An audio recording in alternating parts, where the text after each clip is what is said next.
Well, hello again. I have for you today a antique store find, a $15 Suitcase AM/FM long wave record player from the mid 1960s. This is in pretty rough condition, which is why they only charge $15 for it. It looked as though it had been dropped down the stairs, and I'll refer to that throughout the video. You'll see the damage that occurred. I didn't think it was really much worth repairing, but then I thought you might get a kick out of seeing how you can take something in such poor condition and bring it back to life. There are a lot of TV shows out there that have restorations of family treasures and those kinds of things. And so I guess that's what this video is. It's kind of a restoration video from something that's been forgotten and damaged to much better condition. Not perfect, mind you, but in much better condition than when it first arrived here in the shack. So I hope you enjoy this video on the repair of the National Suitcase AM/FM long wave record player. This is a National company put out by Matsushita, the SG725FL. It's a AM/FM 13 transistor phono radio, and it's in a suitcase, which you have seen some of my other suitcase radio record players. This one, the case is in fair to poor condition. Got a lot of corrosion on the metal. We'll try to buff some of that out. But it's complete, and I think it will clean up. It also has some cracks in the back on the bottom. It's not been handled very carefully over the years, and you can see the dirt and grime. So we'll try to repair this and this. We'll clean it up, and I think I'm going to paint it. I think I will spray paint it with some plastic aerosol rattle can paint that'll make it look like, well, make it look pretty good. You can see the metal is not in great shape. It's pitted pretty badly, so we might be able to spray paint that. Since it's a dull, it's not a bright chrome, we might be able to spray paint that with some silver paint and make it look decent. The only chrome I see is right here on the handle, but I don't think these were originally chrome. I think they were a buffed dull chrome, if they were a chrome. So anyway, let's take a look inside the FM AM unit. If I can get it open, here we go. And get a broad view of what it looks like. The National stereo, that's in pretty good shape. It's kind of dinged up a little bit. It's got some batteries in it. Okay. I see some corrosion in there. I don't know what condition those batteries are going to be in. And that's the battery pull-out strap. Thankfully, there is a cover for this, so I don't have to print one of them. You know how that goes. It has external power connector, which probably is, I don't know, 6-9 volts. I didn't look at the label to see what it said. The speakers here have a little chrome tab, and both of those are present. Let's see, the tone arm is in bad shape. It was glued, and they glued it with some super glue, and then you can see the vapor of the super glue, what it did to the plastic. I might be able to 3D print a tone arm for this if we have to. That really looks bad. I don't know what we'll do with that just yet.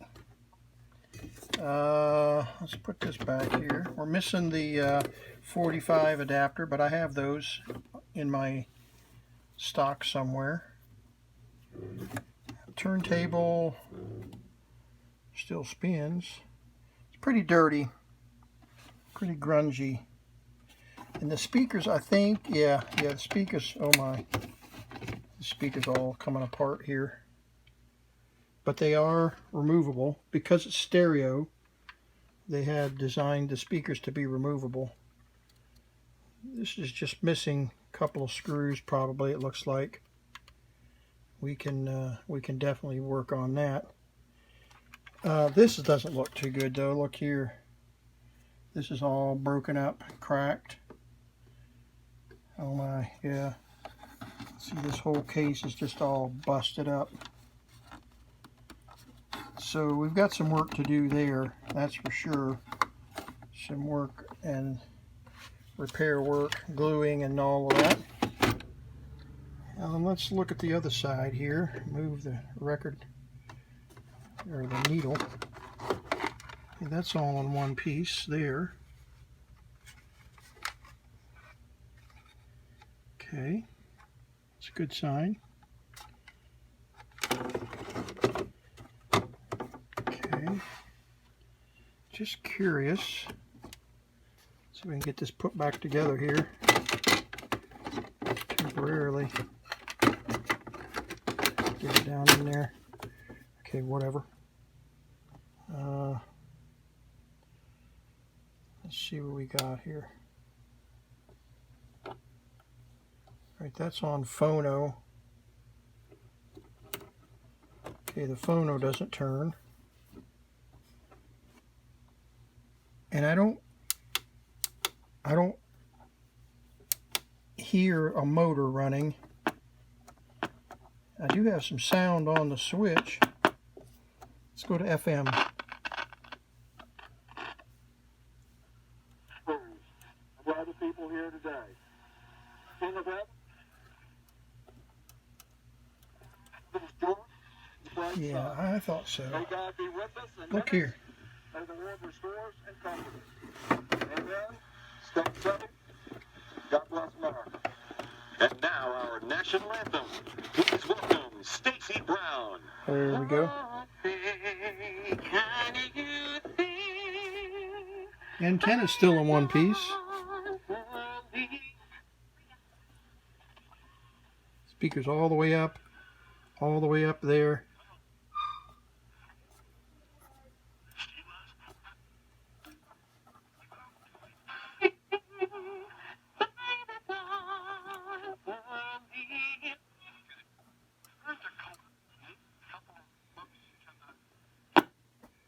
Okay, long wave and medium wave. And medium wave is AM broadcast.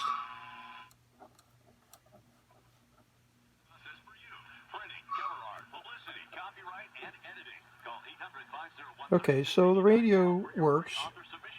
Acts like the batteries are real low.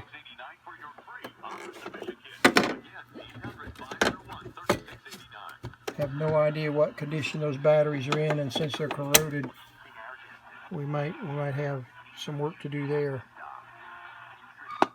Okay, anything on medium wave, which would be air and police, which is no longer transmitting on 15 to 30 kilocycles.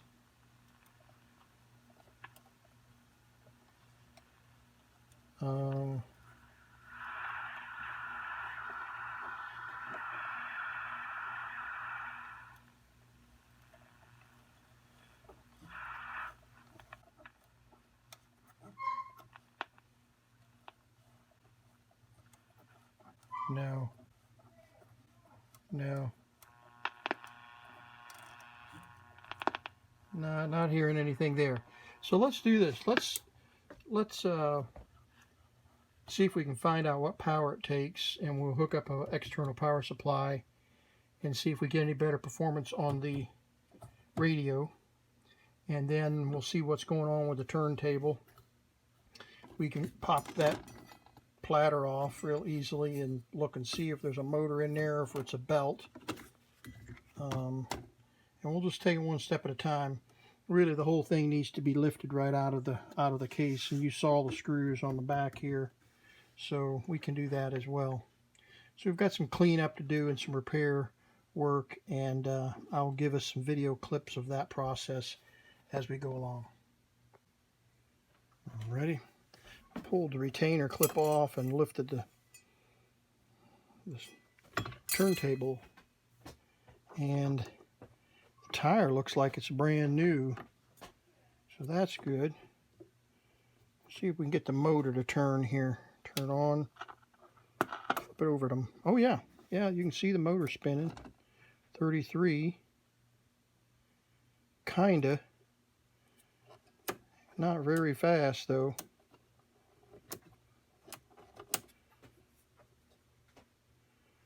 I got a feeling we got battery issues. Yeah, so the motor's running, which is a good sign. Well, it was, but it's not now. So we probably have some dead batteries. Let's power up with AC, or external AC to DC power, and let's see what we got. Okay, I've got a little DC connector here, barrel plug. I'll plug in there, and the unit is 9 volts. So we've got the power supply hooked up over here, and we'll turn the amperage way down and move some of this stuff out of the way and move it over here closer to the power supply. And we'll turn the amperage, we'll set it for 9 volts and set the current down to 0, just in case we don't have the polarity correct, because we don't know for sure what polarity it's expecting.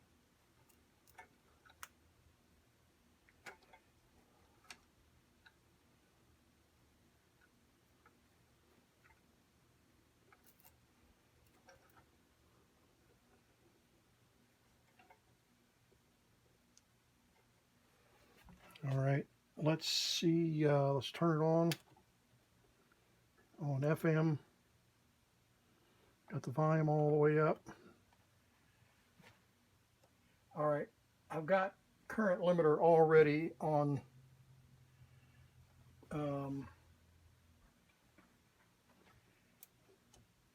okay, no sound at all.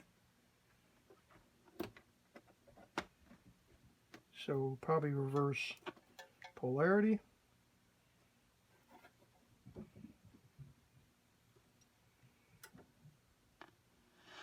There we go.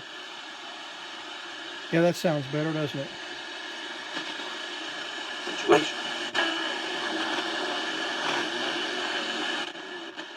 So we need some cleaning.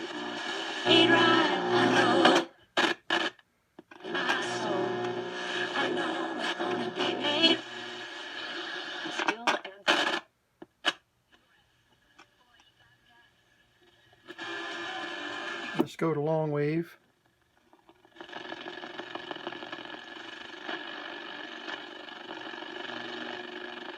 I don't have the antenna up, so we don't tell them what we'll get.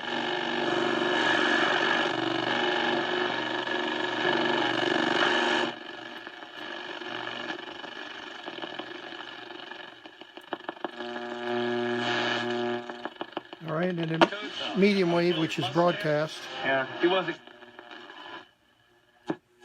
Remember, I'm in a Faraday cage here.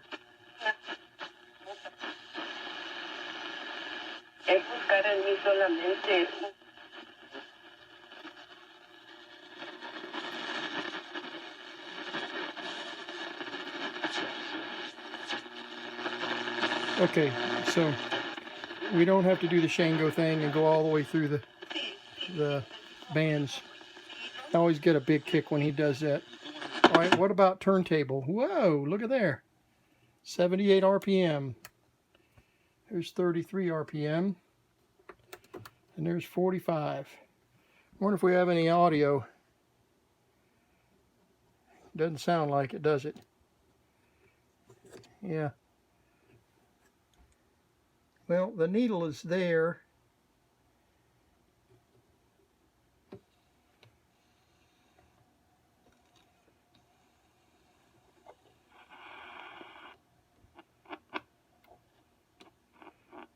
All right, we do have a left channel, so probably got some bad connections here. Let's grab a record. Okay, got a switch built into the tone arm. That's good to know. All right, let's grab a record and let's see what that sounds like on one channel. Okay, I've got a couple of records. I got one that doesn't use the adapter, and I've got one that does use an adapter. I got hundreds of these records. Let's listen to how much is the doggy in the window. Let's see, is this expecting 33 or 45? Well, we'll start with 45, see where that leads.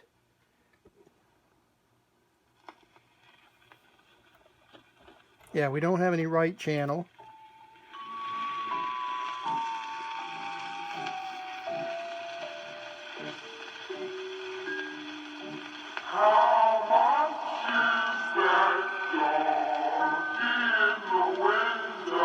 Okay, definitely not 45, which means it's got to be 78. I've never seen a 78 like this, but let's see. How much is that doggy in the window? The one with the wiry tail. How much is that doggy in the window? I do hope that doggy's for sale. I must take a trip to California. How much is a trip to California? Okay, I guess I didn't know the words to that song. All right, let's try it with, let's see, Tony, Orlando, and Dawn. Now, I know this is 45. And we got, can you hear the noise in the speaker? Probably not on the camera. Let's see what Tony, Orlando, and Dawn have to say.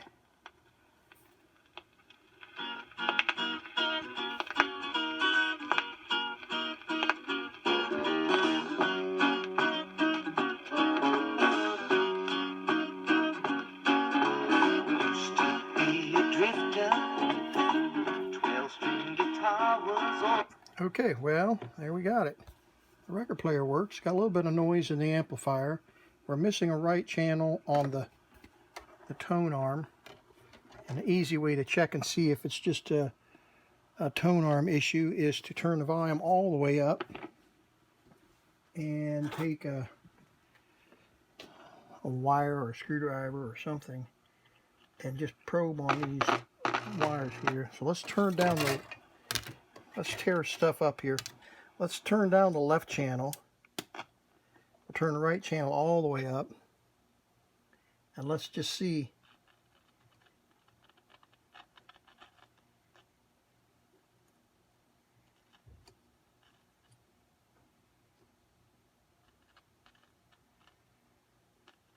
Got a little bit of fuzz in the right channel, but not much.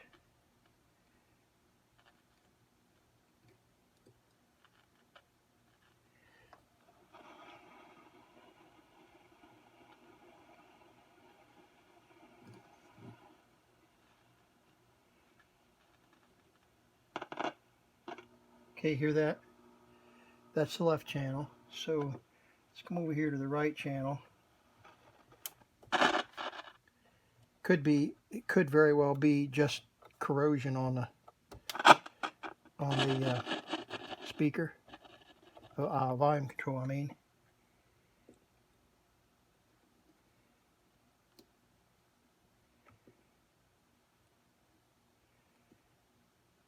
Yeah, not getting any hum.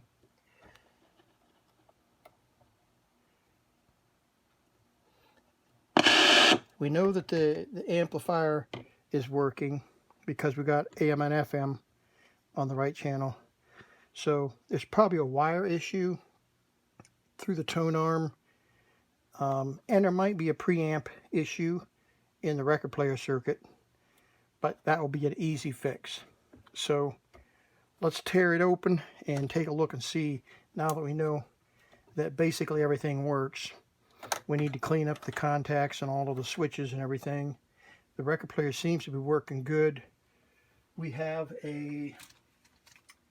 somewhere here, I've got a strobe disc that will let me determine the speed of or to see if the speed of the record player is correct. But it sounds pretty good with those two records we just tested. So let's tear into it and see what we got.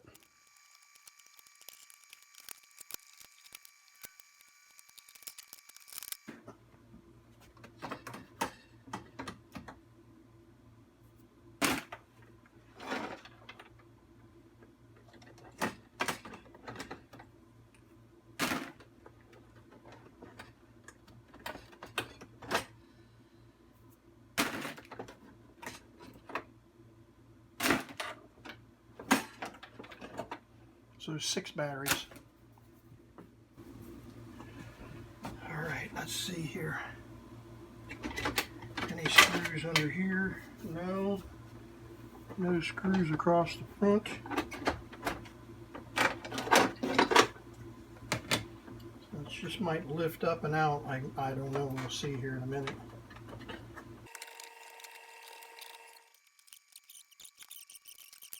See if we're even getting close. There we go. Okay. Well, there is a schematic in here. That's a good sign. Don't know that we'll need it, but the record player is falling apart. Oh my, yeah. So let's get a little closer look. All right, you can see all of these supports are cracked and broken. There's one that's still in place. It's got but it's just falling apart there. The screw is falling. That one's broken. That one's broken. So it's been really mishandled or dropped down the stairs. Let's see. Let's see what's inside here. Oh yeah, see all the broken plastic, and then there's the inserts that were broken. There's another insert.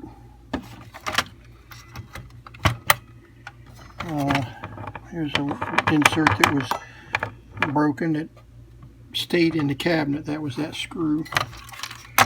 So it's in pretty rough shape, but I still contend that it's nothing that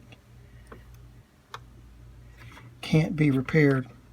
And the black wire, this black wire here, comes up, and it's the other channel. It has a white wire and ground. So it's not monaural, it is stereo. Even though it looks like there's just 2 wires, there's actually 4 wires right there. 2 in each side of these sleeves. So we'll fiddle with it here and see why we only seem to have 1 channel on the record player. But that's after we do some repair and cleanup of the controls here. These switches need to be sprayed real well. Volume control on both volume controls. This is the on-off and left volume control, and this is the right volume control. And then this is the tuning adjuster here. Oh my, our ferrite is broken. Our ferrite bar is broken. That's not good. I don't know how that will impact the long wave. I don't think we'd be able to tune up anything long wave anyway. But you can see that's broken. So this thing really does look like it'd been dropped down the stairs or thrown out the window. Let's see. Of course, we got the multi control switch that sets all, phono, AM, FM radio, and long wave. And there's the battery box, which is also broken. You can see there the post was snapped off, and there's the end of the post. So the battery box is hanging out, so that's going to have to be repaired, at least tacked back in somehow or another. So there are a few little repairs, but I'm encouraged by the fact that everything works correctly. It works, I mean, it works maybe not correctly. And the amplifier here, the push-pull amplifier and transformer, and the input transformer, there's one for each channel, the right and left channels. And there's the input transformer and the output transformer. So these caps, all these caps here, and all these caps here, there's probably some noise introduced into the system, as we heard a moment ago. There's a couple of caps here that probably wouldn't hurt to be replaced. I'm not going to just automatically replace everything, but in order to be able to fix this up and sell it, I want to be sure that it's going to be reliable for a few more years. So I'll probably end up having to replace some of these caps. I sure don't want to tear all this out and replace them, but this is going to all have to come out in order to be able to replace those caps. And there's like 1, 2, 3, 4, probably 5, 6, 7 screws, and that whole mess will just come right out.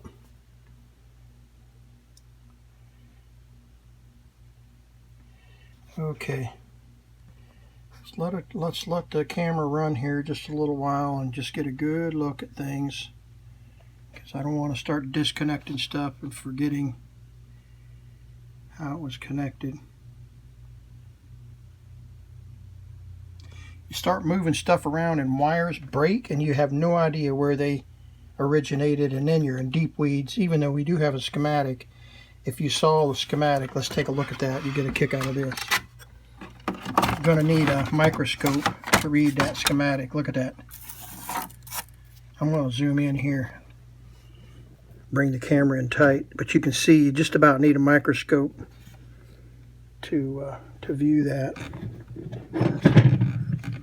I've got a magnifying glass here, but of course that won't work with the optics. Well, maybe it will. I don't know. Sometimes these magnifying glasses, yeah, I guess they're kind of working. But you can see how tiny everything is.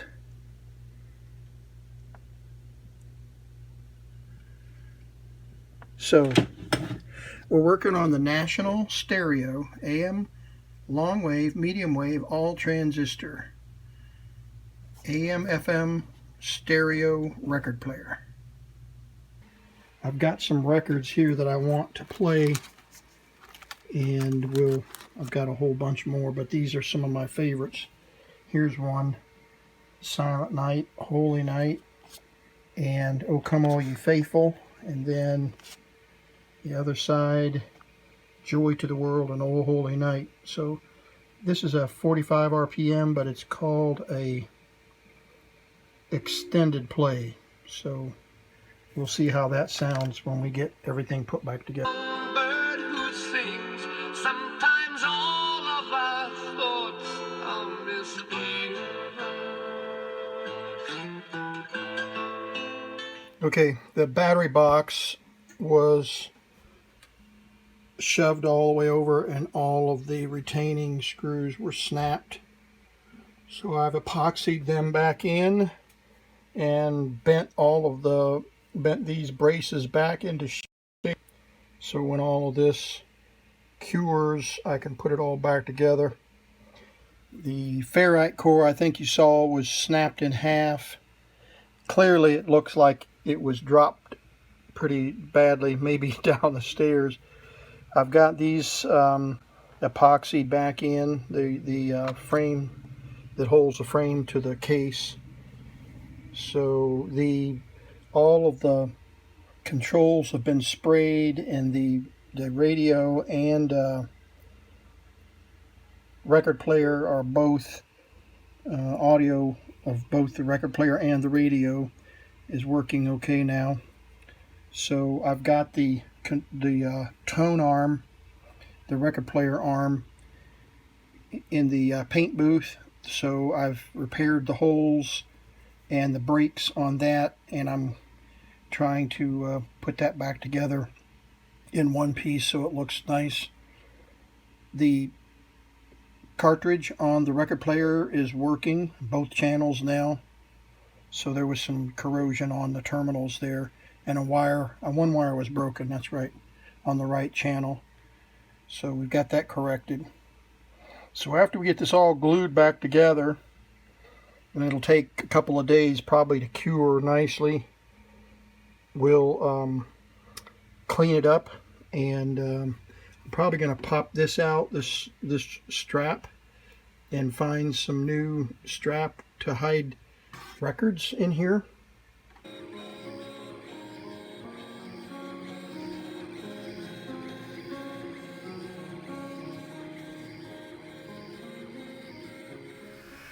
Well, we've completed the restoration of the National Suitcase record player and AM, FM, and long wave radio player. As you can see, the case turned out very nice. Got a few nicks and scratches, but a little bit of paint nicks. Put a new label on there to replace the old one, and the chrome and the trim, the brushed aluminum, cleaned up very nicely.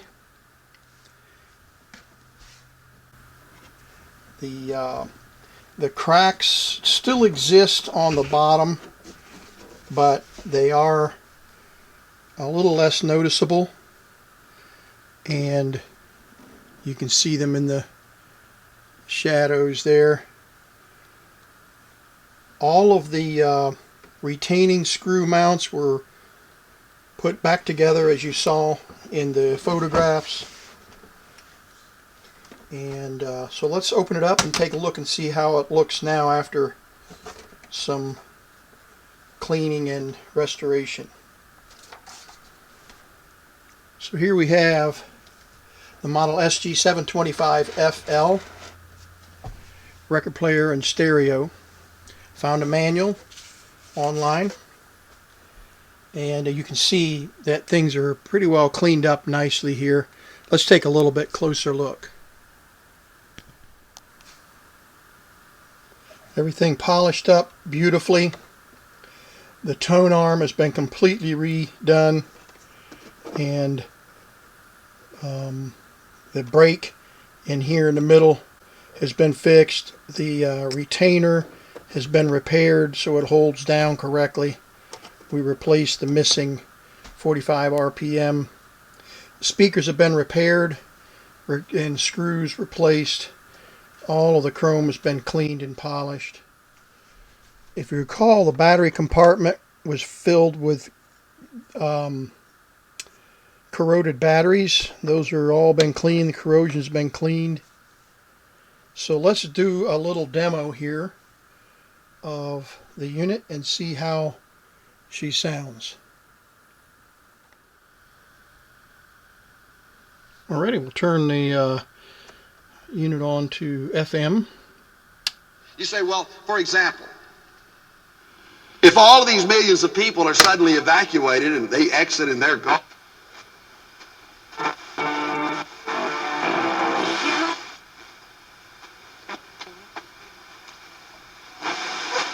is the #1 selling compact tractor in the U.S. for over 10.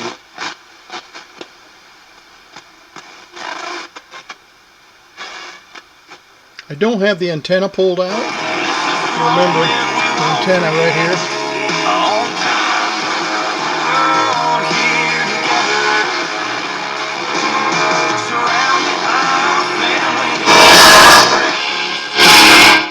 Got incredible gain on the amplifier. I can't imagine if I cranked all these, if he cranked both of these stereo speakers all the way up, it would probably damage them. So that's FM. So let's go to long wave. I'm virtually certain there's nothing on long wave.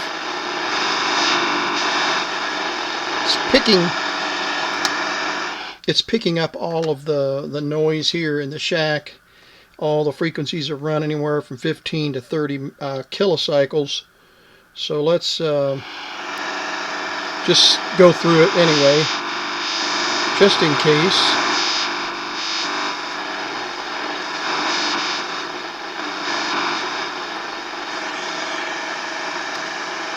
All right. Let's switch to medium wave, which, as you know, is what we also call broadcast, or AM.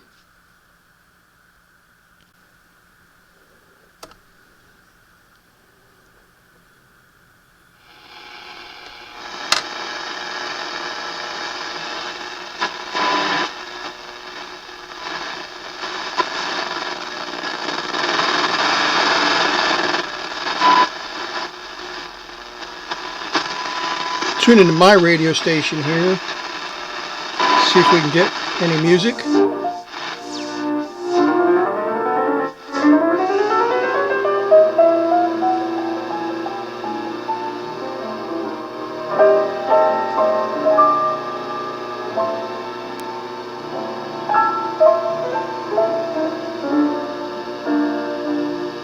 And I want to illustrate a function that the National Super Phonic tape recorder record player AM FM radio. There's a switch right underneath the speaker here.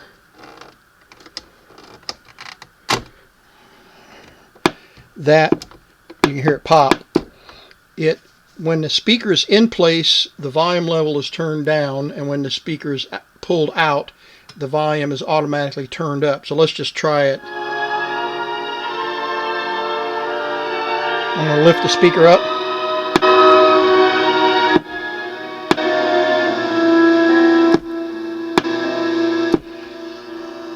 There's two reasons for this. One, because they assume that with the speakers pulled out and set that you want a little bit louder. You got a bigger room and you want a little bit louder.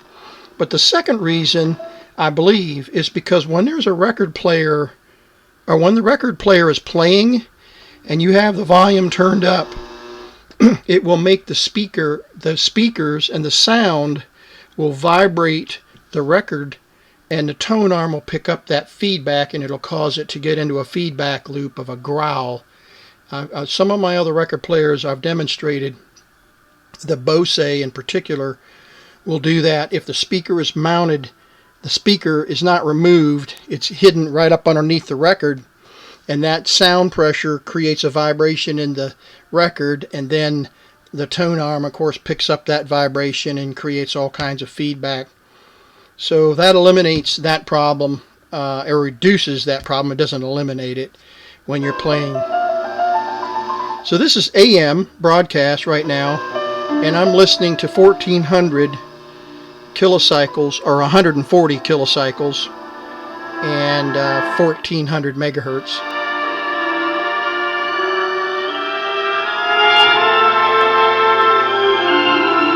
And my little AM transmitter is doing a beautiful job. Okay, so now let's put a record on here, and we notice we've got the setting on 78 RPM. So let's see here. Oh yes, I have a 1954 78 record. You say, well, that's 45 RPM. Yeah, it looks like it. But notice, it's a bonus play. It plays as long as a standard 10-inch record. And it cost 29 cents back in 1954. So this particular album has Jesus Loves Me, and I said 1954, it's actually 1953, at least when this was copyrighted. I don't know when it was pressed. I don't really know how to read these date codes on the record. Maybe somebody does. That's a 3, an 803, so is that 1953? I don't know. Somebody could probably help me figure out in the comment section how to read these handwritten date codes on albums. But let's listen to this. This is a 78 RPM which is quite a nice little find. And I don't think we'll get any YouTube flags on this album, it being that old. So let's switch it back to Phono. Let's turn it on. And let's see how it sounds.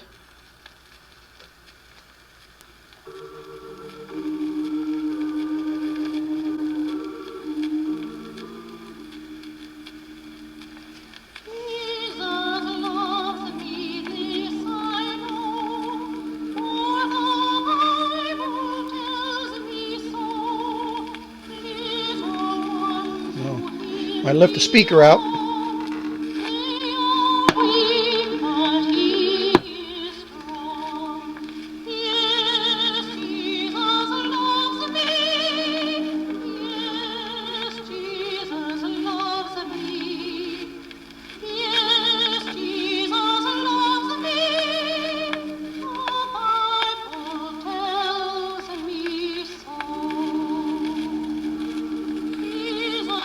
Alrighty, so there we go with the 78s. Sounds great. If you'll notice, listen carefully,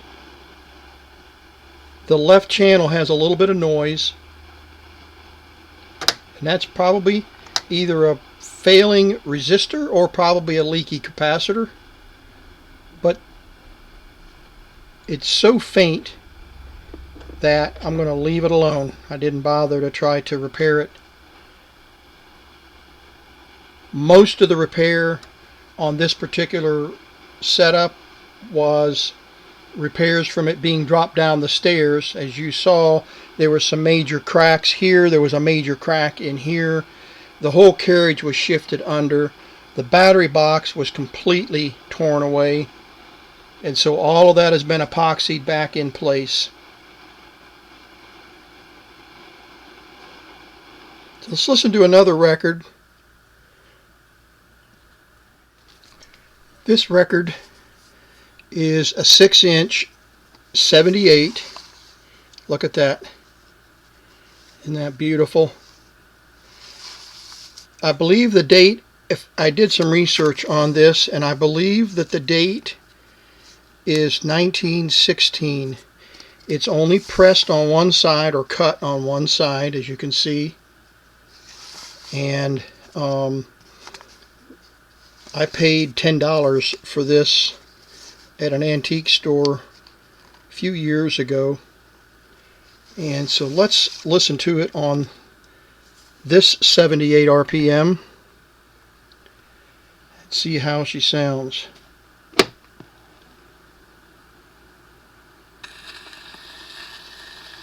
The needle's in pretty good shape.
Okay, I had to crank that all the way up, and these records, of course, were designed to be played on these kinds of players, and I've got one of these Victrolas downstairs. It's a full-size console model, but the needle really digs in and really plays.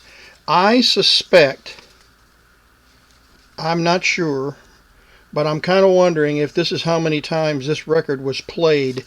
I've seen this done before, where some people have marked how many times each time they play the album, and there might be a reason. It might have been done in a record in a radio station where they played these records and they wanted to keep track with how often they played them. I don't know that for a fact, but I have seen that done before. So in any case, if that's the case, you can see that 5, 10, 15, 20, 25, 30, 35 times perhaps this has been played, which they are not designed to be played that many times with that sharp needle digging into the material. So there you have it. The National Stereo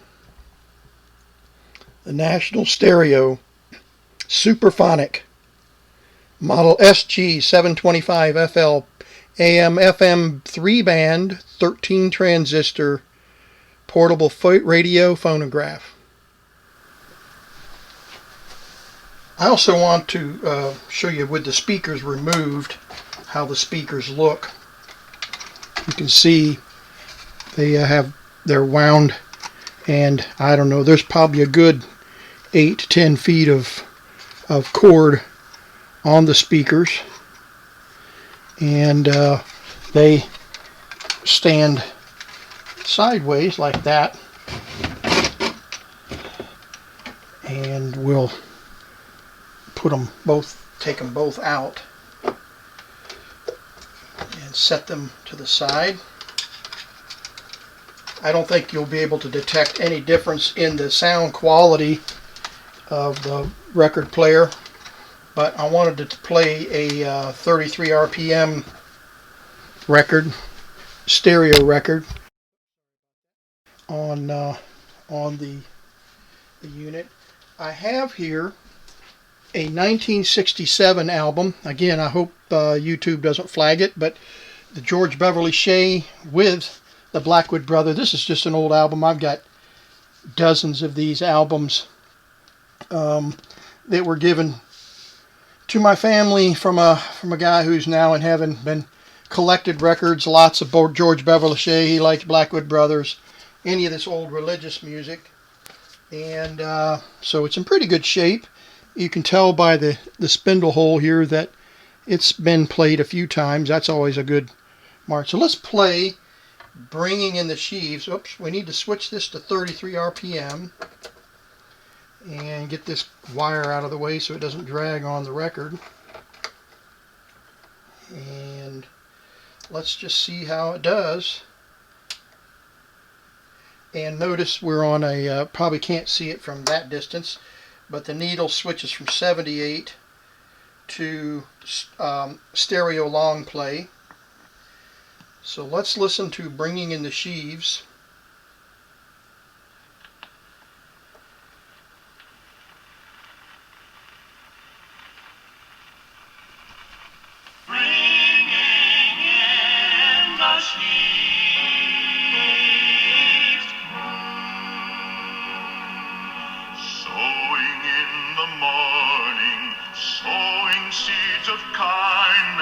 Sowing in the noontide and the dewy eve, waiting for the harvest and the time of reaping, we shall come rejoicing, bringing in the sheaves, bringing in the sheaves, bringing in the sheaves. We shall come rejoicing, bringing in the sheaves, bringing in the sheaves, bringing in the sheaves. We shall come rejoicing, bringing in. All right, the sound is so much better with the speakers, of course, separated. You get so much more full sound in the stereo, and so it's quite impressive for such an old piece of electronics. I don't really have a date on this. There's probably a date code here that someone could help me interpret, but there's no indication of when this was actually produced in any of the research that I've found so far. Sure, it was mid-60s, mid to late 60s. Because it's transistorized, of course, that gets us out of the tube environment.